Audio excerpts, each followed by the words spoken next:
Hello everyone, I'm putting this up here just to show YouTube that I am operating within the guidelines of fair use, which allows to use segments of material I do not own the rights for in order to criticize and express an opinion.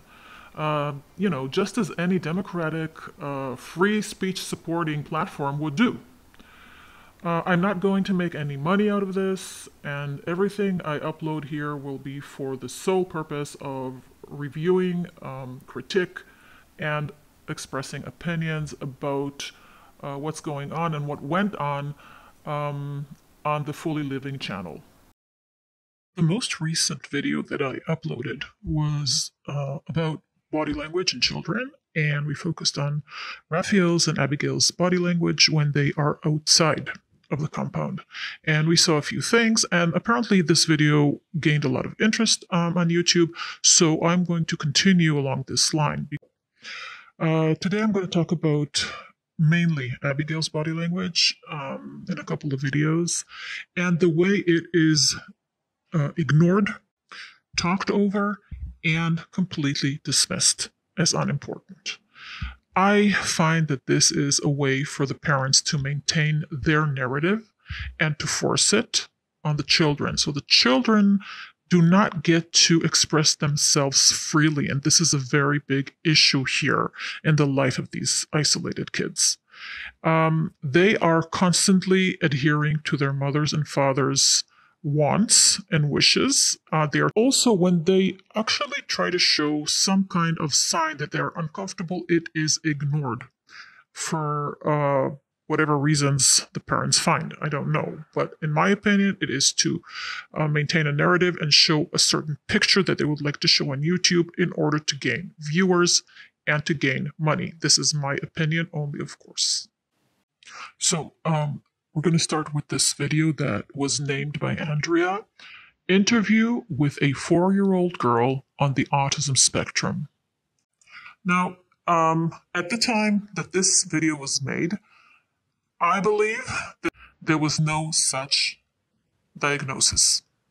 And why? Because when they were in Israel, right before they left to America, Abigail had gone through a process of diagnosing her, and the doctors in Israel all agreed that she does not fall into any category of autism, and basically they gave her a few recommendations as to what kind of therapies to seek, but they all had to do with different developmental issues. Of course, she did not get any of these therapies, as she is isolated at home ever since they got to the United States and was isolated before as well. So, in my personal opinion, we are talking here about a very unnecessary and unfair lie, because I am sure that at the time there was no diagnosis of autism, and there still isn't, as far as I know, and as far as we know. Abigail is 4, and we need to watch her body language here. One thing to notice, in many, many videos, you can see that Andrea sort of labels this little girl not only as autistic, but as a very happy-go-lucky girl that everything brings her joy. Everything brings her joy. And she keeps repeating that in front of the child and generally in front of the camera. These are Andrea's words. These are not Abigail's words. And Abigail has learned to repeat those words, and we can see this very clearly. So the interview is long enough to maintain sort of a baseline of behavior.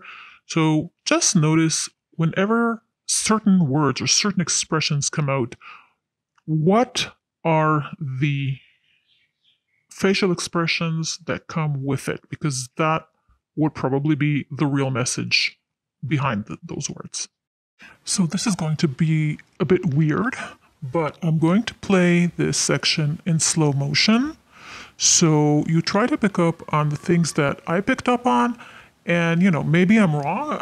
If I'm wrong, then okay, I'll admit it, but just have a look at this. You make me feel good even when I'm in a bad mood. Even you, Mommy. Yes. You Give me joy every time. Everything gives me joy every time. It's true. Okay, I stopped the video here just to show you what I mean. Suddenly, when she comes to these words, you bring me joy, mommy. Look at that face. Just look at those flashing teeth. This is not a smile. The flared nostrils. And in my opinion, what I'm seeing is a lot of resentment and anger starting to bubble up in this child while she's saying these words that she dislikes saying. Okay, so here we also see the narrowing of the eyes that accompany the flared nostrils and this expression of extreme anger. Maybe I'm the only one who's seeing it, but from what I know and what I've learned about body language, these are non-mistakable messages here that she is saying right now are accompanied with a lot of even fury, I would say. Just look at that face. And this is the moment she's saying, everything brings me joy. joy every time. It's true, I know. Even Daddy and Now, of course, Andrea ignores this completely and doesn't even see it. But when the child says, even Daddy and Raphael bring me joy, notice how when she mentions Raphael, she breaks eye contact, looks aside, is not in that line of conversation anymore with her mother. So, yeah, definitely raises questions for me. Now, of course, when you look at facial expressions while talking, everything happens really quickly. It's just a fleeting moment, and you need to really pay attention to that.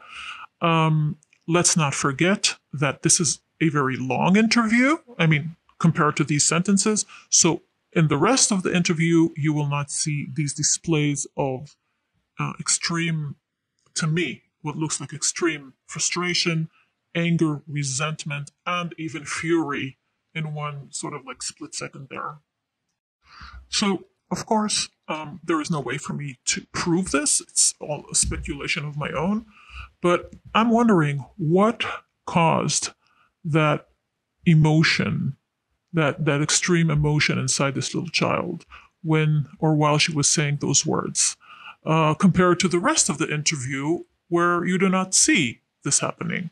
And in my opinion, these words about everything brings me joy and oh, we're so happy, this is all complete fake.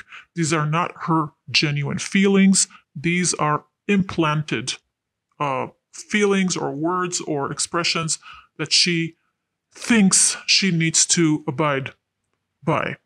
She is supposed to play the role of a girl that everything brings her joy, and that is not true. Even though she is the favorite, and even though Raphael was the one suffering from that, she is not a happy child, and she does not believe that everything brings her joy. And I think that is a horrible role to play at 4 years old. You cannot display any dissatisfaction from anything if everything brings you joy, right?